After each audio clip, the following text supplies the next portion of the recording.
네, 안녕하세요. 예스맨입니다. 여러분들의 구독과 좋아요는 이 채널을 유지하는 데 아주 큰 힘이 됩니다. 네, 영상 속도는 1.5배를 추천드리는 바이고요. 네, 이번에도 어떤 소식이 나왔는지 같이 한번 내용을 보도록 하겠습니다. 네, 미국의 고용 회복 이제 시작이냐 시작이 아니냐 이 두 가지 부분으로 갈리게 되는데요. 대부분 증권사 리포트 내용을 보게 되면 긍정적으로 다뤄졌던 내용들이 꽤 많습니다. 근데 저는 한쪽에 편중된 사고보다는 중립적인 사고로 둘 다 볼 거고 둘 다 알려드릴 것입니다. 그렇기 때문에 생각을 좀 더 깊게 해보신 뒤에 결정을 해보셨으면 좋겠습니다. 자, 한번 보도록 하겠습니다. 미국의 비농업 고용 양적 질적 모두 개선되었다. 7월 비농업 신규 고용자 수는 94만 명 증가로 컨센서스였던 85만 명을 크게 상회한 수치이며 6월 수치 역시 85만 명에서 93만 명으로 상향이 되었다. 실업률은 5.4%로 예상과 전월 수치에 개선이 되었고 27주 이상 장기 실업자 비중도 크게 개선이 되었으며 시간당 인근 상승률 추이도 전년 대비 4%나 상승을 보여주고 있었다. 이번 형태로를 보게 되면 놀라운 수준이라고 볼 수가 있게 되겠는데 델타 변이 확산으로 인해 또 이런 주춤한 경기 회복에 따라에도 불구하고도 상당히 선방을 해주었다라고 되어져 있습니다. 그래서 그림 1번에서도 미국 고용시장 질적 지표에 눈에 띄게 개선을 보여주었던 측면이 좀 눈에 들어왔다라는 부분을 볼 수가 있게 되겠고요. 두 번째로는 고용 개선에 미국 장기 금리의 하락세를 진정시키는 계기가 되었다라고 되어져 있어요. 여기에서도 고용지표가 부정적인 면을 꼽자면 고용 서베이가 월 중반까지 진행이 됐기 때문에 그 이후 델타 변이의 영향력을 충분히 반영하지 못했다는 점이다. 그럼에도 불구하고도 8월 비농업 고용지표가 7월의 개선세를 꾸준히 이어나갈 가능성도 있기 때문에 테이퍼링에 따른 그런 언급도 점차 고조될 수 있는 가능성이 있다라고 되어져 있어요. 그렇지만 또 반대의 내용은 테이퍼링이 늦게 시행될 가능성도 있다. 그 근거치는 고용시장에 왜곡이 있다라는 것인데요. 정책 수당으로 인한 고용시장의 일부분이 왜곡되었기 때문에 현재로서 미국 고용을 있는 그대로 받아들이기가 어렵다라는 것이다. 네, 수당 종료를 앞둔 여름의 고용지표에서 고용시장이 자생적으로 회복할 수 있는 조짐을 확인한 후에 연준이 고용지표에 대한 안도하는 발언을 내놓을 수도 있고 테이퍼링 시그널을 좀 더 편하게 내놓을 수 있다라는 전망은 여전하는데 이제 조만간에 실업수당 추이가 9월 6일자에 종료가 된다라고 이야기를 하죠. 그리고 이제 또 6월에서 7월 중에 26개 주에서는 또 정책으로 조기 종료가 시작하는 형태이기 때문에 구직자 추이로 빠르게 회복을 해줬던 이유도 뭐 요런 부분이 있다라고 합니다. 그래서 요 그림 3번을 보시게 되면 뭐 앞으로 좀 더 괜찮아지지 않겠냐라는 그런 주장이 나오기도 하는데요. 저는 두 가지 부분을 다 본다라고 했습니다. 아까 가장 중요한 이게 가장 핵심이라고 볼 수가 있어요.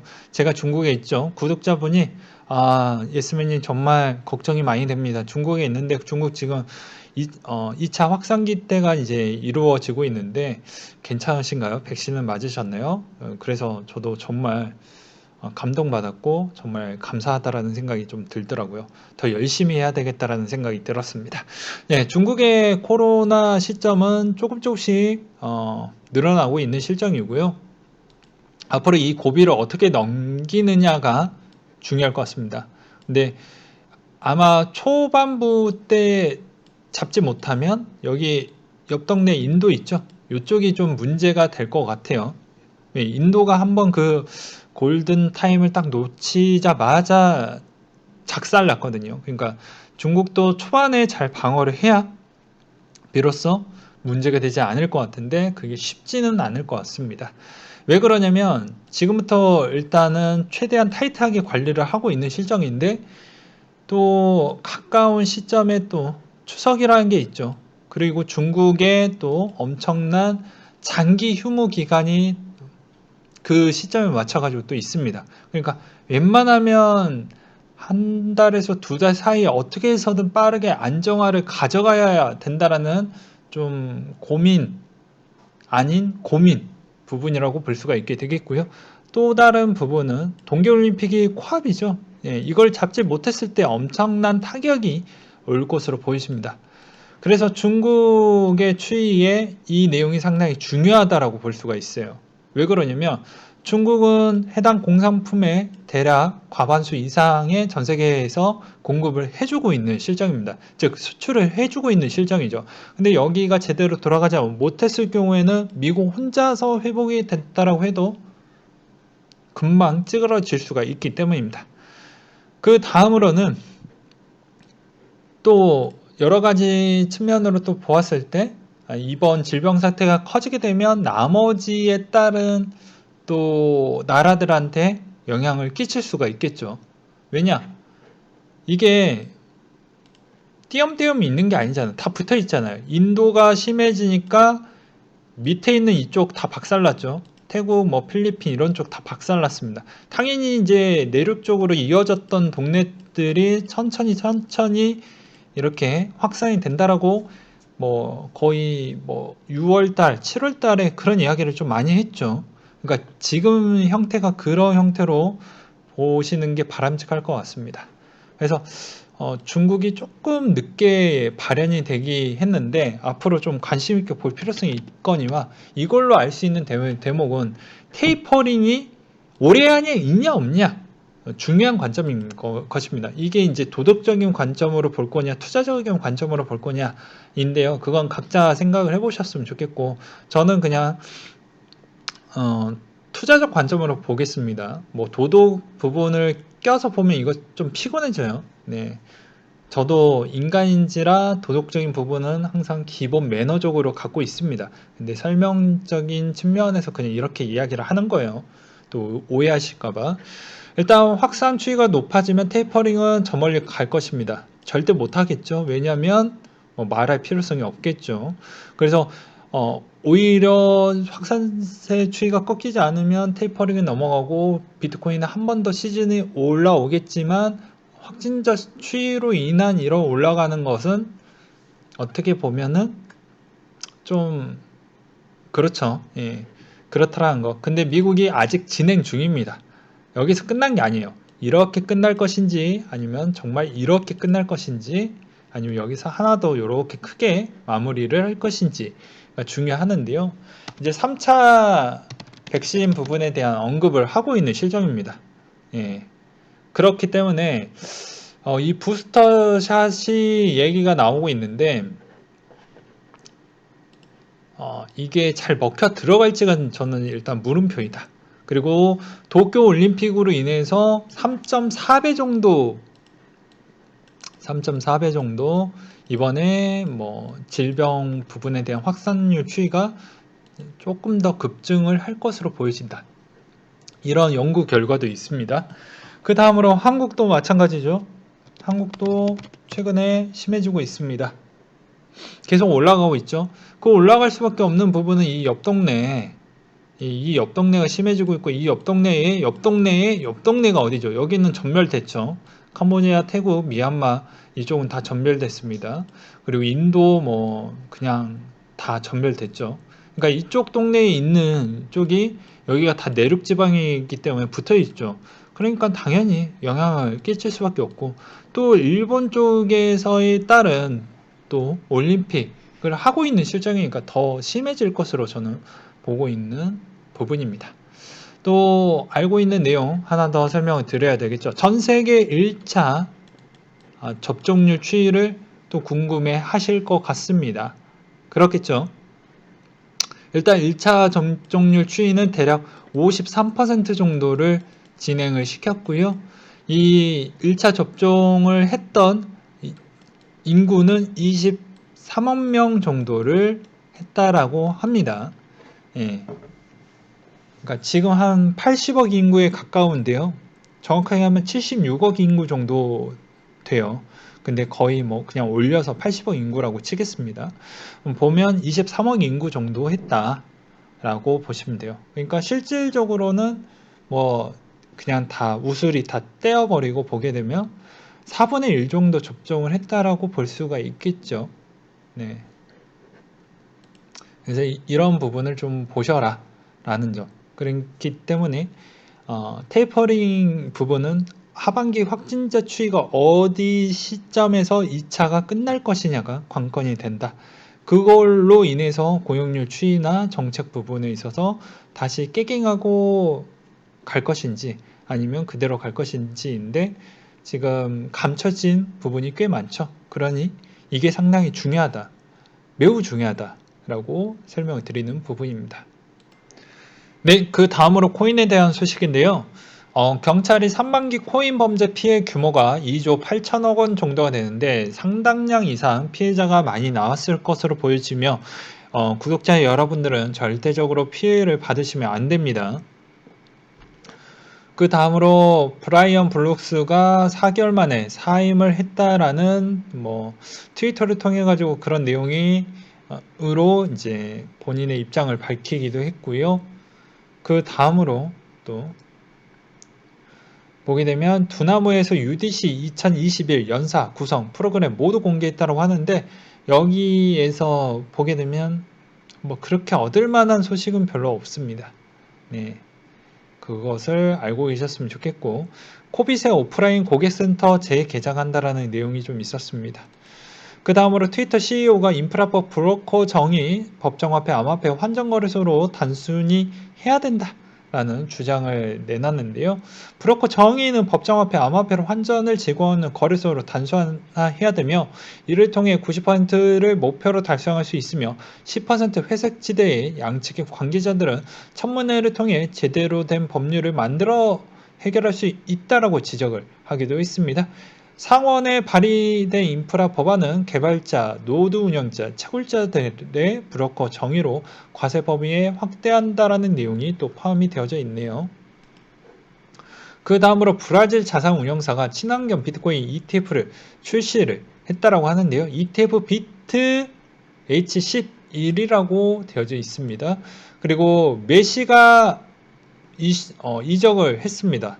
FC 바르셀로나에서 이제 파리 생제르맹으로 간다라는 얘기가 나오면서 보도가 쏟아지면서 오히려 파리 생제르맹 코인이 급등을 했다라고 하네요. 그리고 서클이 미국의 SEC 상장의 신청서를 내놨다라고 합니다. 그리고 데이터 기반에 대한 내용으로서 어떻게 보면 고래들에 대한 움직임이 조금 재밌다라는 내용이 담겨져 있는데요.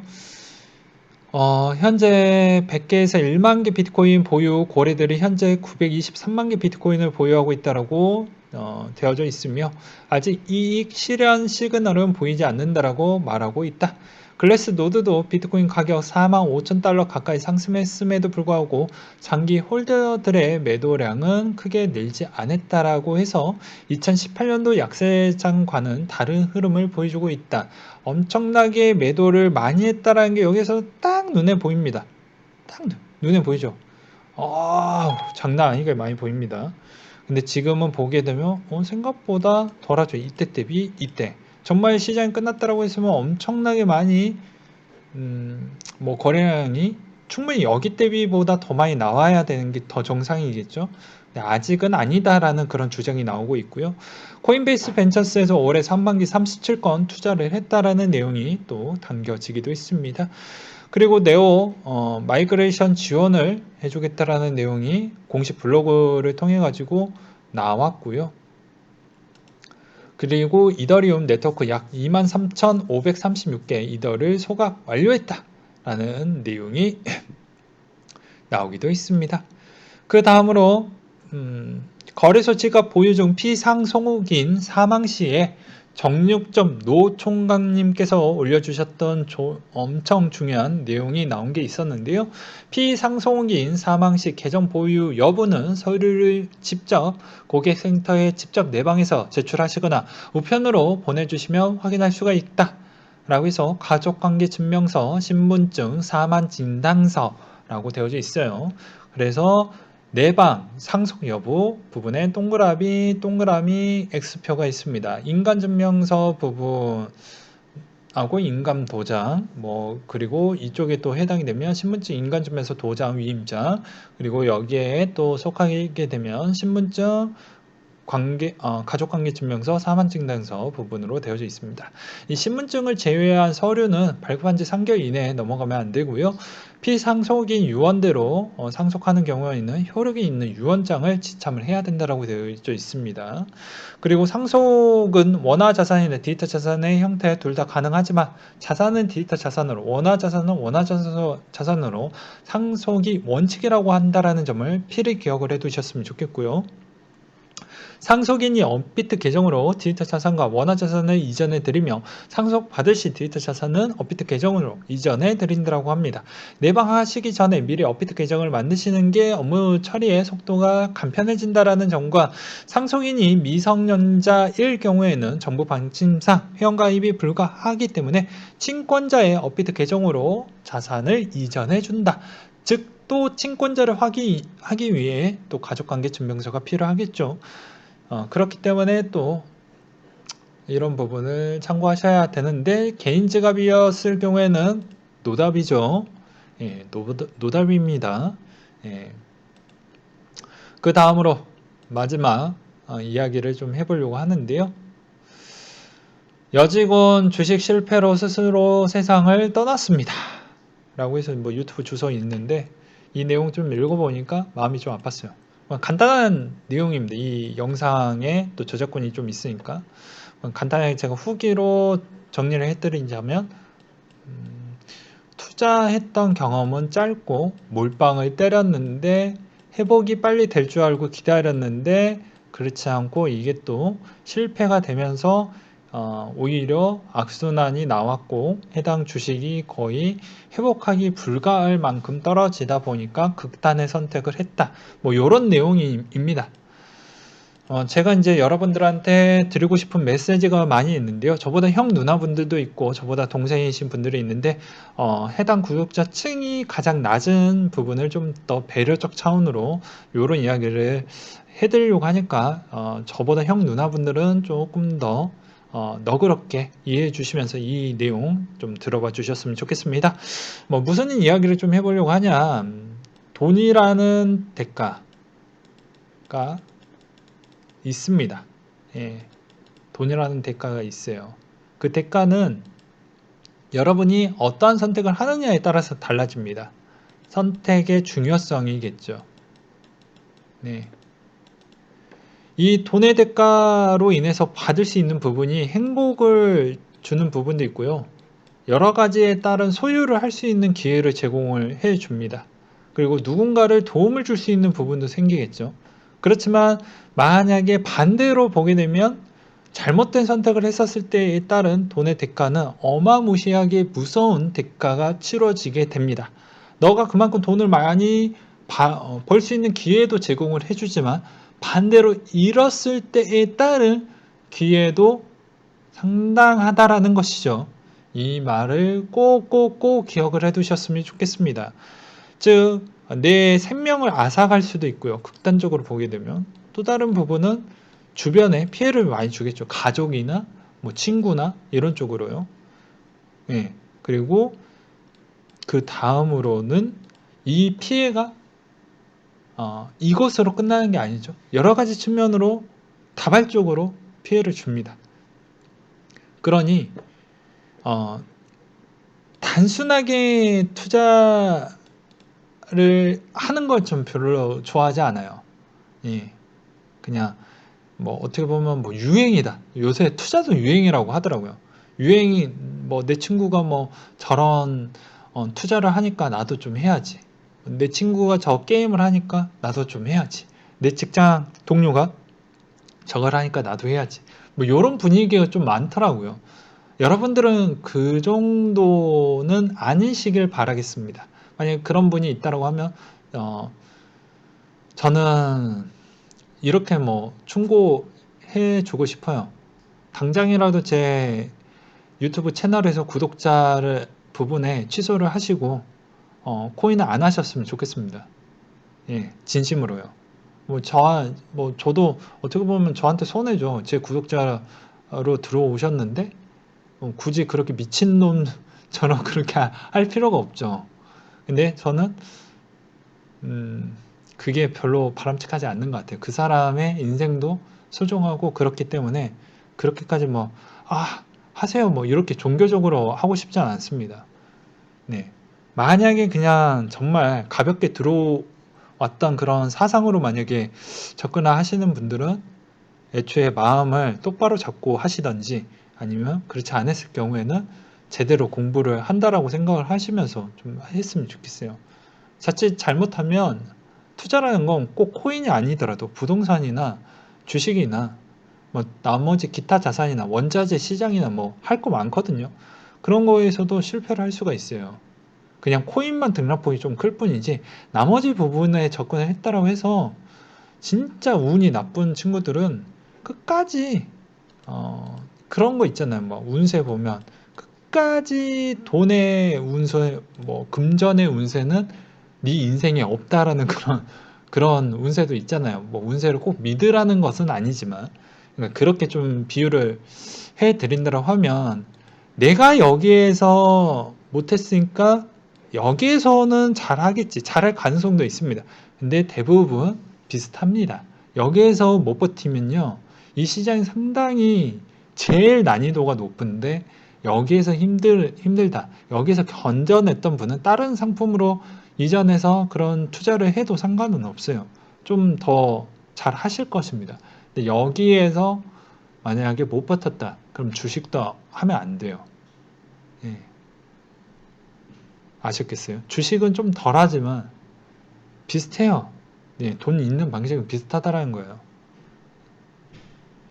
그래서 대가 없이 여러분들은 하는 거 아닙니다. 예. 악마가 여러분들의 육체를 탐내요. 네, 돈이라는 거를 이렇게 달콤하게 이렇게 정식적으로 막 유혹을 합니다. 그러다가 잘못된 길, 그리고 내가 정신적으로 그걸 이겨내지 못했을 경우에는 극단적인 선택을 하게 되어져 있어요. 제발 우리 채널에 우리 구독자님들의 그런 극단적인 선택을 하시는 분은 제발 없길 바라는 차원에서 이런 이야기를 하는 겁니다. 정말로요. 예.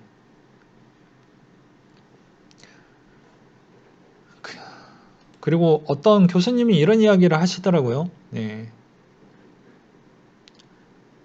공부로 접근하는 것은 투자고 단순하게 접근했던 것은 투기이고 그 다음에 하나를 무엇이라고 이야기를 했는데 그냥 그렇게 그냥 접근을 했던 사람은 도박이다 이런 이야기를 하시더라고요. 되게 좋은 이야기를 해주셨는데 이것도 맞는 이야기죠. 네. 모든 건 공부를 좀 기본 베이스라도 좀 해야 자기가 판단과 결정력이 뚜렷해지기 때문에 정말 정말 중요합니다. 제가 여러분들 4년 동안 하면서 제 자산이 얼마만큼 늘어났는지 보이잖아요. 네. 보이지 않습니까? 그렇게 희망을 좀 가지시면서 그래도 이렇게 성실하고 이렇게 열심히 하니 이렇게 같이 온다라는 걸 제가 증명을 해드리고 싶었고 그리고 또 그렇게 많은 어떻게 보면 코인 시장 자체에서 그렇게 많이 벌었다라고 또 보기에도 애매한 돈이기도 합니다. 네. 어떻게 보면 그렇죠. 예. 대략 물론 이제 이게 또 사람마다 또 부자의 기준이 좀 다르니까. 네. 근데 대부분 원효띠님을 보시게 되면 1000억 원, 500억 원, 100억 원, 50억 원 요런 게 수두룩하니까요. 근데 저도 조금만 더 열심히 하게 되면 이제 50억 원대를 이제 거의 도달을 할 수가 있으니까 그런 걸 보게 되면 좀 더 열심히 하려고 합니다. 네. 그리고 그만큼 또 이 어려운 시즌이 또 한 번은 또 오게 될 겁니다. 경기가 안 좋아지게 되면. 그럼 또 MMT가 오니까 그만큼 돈이 돈 같지가 않겠죠. 최근에 베네수엘라가 공 6개를 날렸다라고 하더라고요. 그러니까 달러도 마찬가지로 뭐 이렇게 보시는 게 맞는 거예요. 돈의 가치가 빨리 떨어지는 거지 자산의 가치가 올라가는 게 아닙니다. 자산의 가치는 그냥 그대로 있는 것이고 돈의 가치가 빨리 떨어지니까 더 많은 액수가 필요한 거예요. 네.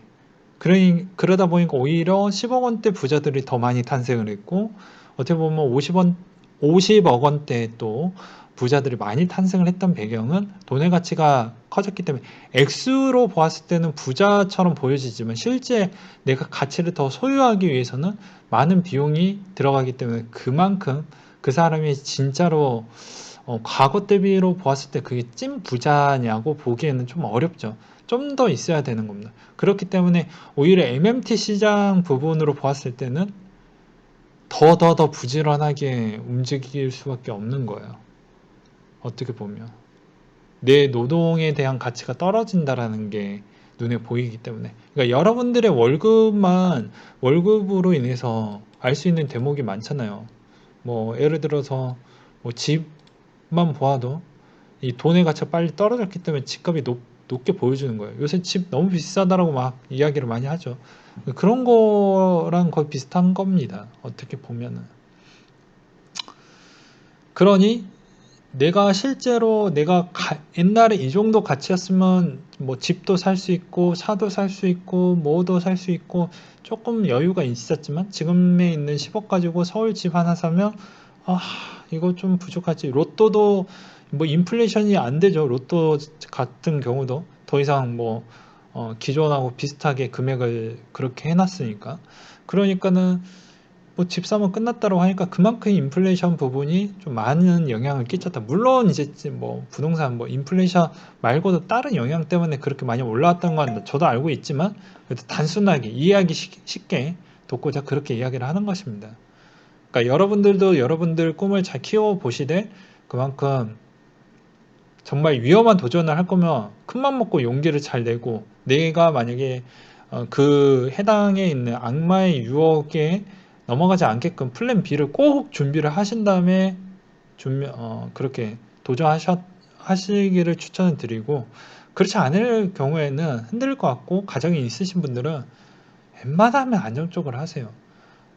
여기서 2배 더, 여기서 2배 더 이러다가 다 날립니다. 항상 타이밍이 중요하고 항상 본인의 지혜로운 현명한 그런 결정 능력이 정말 본인의 인생에 바뀐다는 점을 꼭 필히 말씀드리고 싶어요.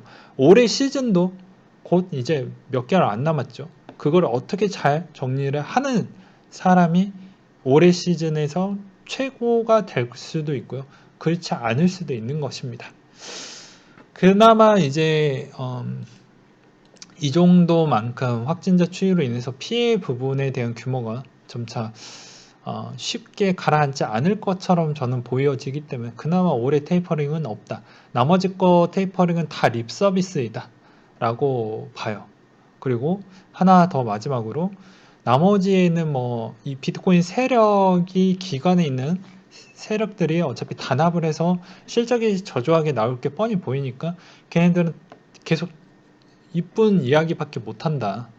뭐 로빈후드도 이제 조만간에 이제 이제 끝났으니까 이제 그 다음에 사업이나 뭐 이런 이제 주가 부양을 하기 위해서 더 좋은 이야기를 할 수밖에 없는 거예요. 네. 그러니까 그런 거를 좀 보시면 그나마 실적 대비 또 연관이 되어져 있는 그런 회사들이 꽤 많기 때문에 우리한테 도움을 줄 수 있는 그런 가능성도 많이 열려져 있다. 만약에 그 사람들이 실적이 좋으면 약간은 비트코인에게 소외된 그런 발언을 할 수가 있는데 지금 상황에선 그렇게 될 수는 없거든요. 제가 분석을 했었을 땐 그러합니다. 그래서 3, 4분기 때 보게 되면 뭐 테슬라나 이런 쪽에서에 대한 그런 움직임이나 그 다음에 나머지 뭐 아크 인베스트 부분도 워낙 비트코인 관련된 회사들을 많이 샀기 때문에 그런 언급의 힘을 자기 혼자 내는 것보다 뭉쳐서 내려고 하는 그런 형태가 최근에도 꽤 많이 보였기 때문에 앞으로도 그럴 것이다. 이 두 가지가 가장 큰 영향으로 보고 있는 실정입니다. 네, 이상으로 마치도록 할게요.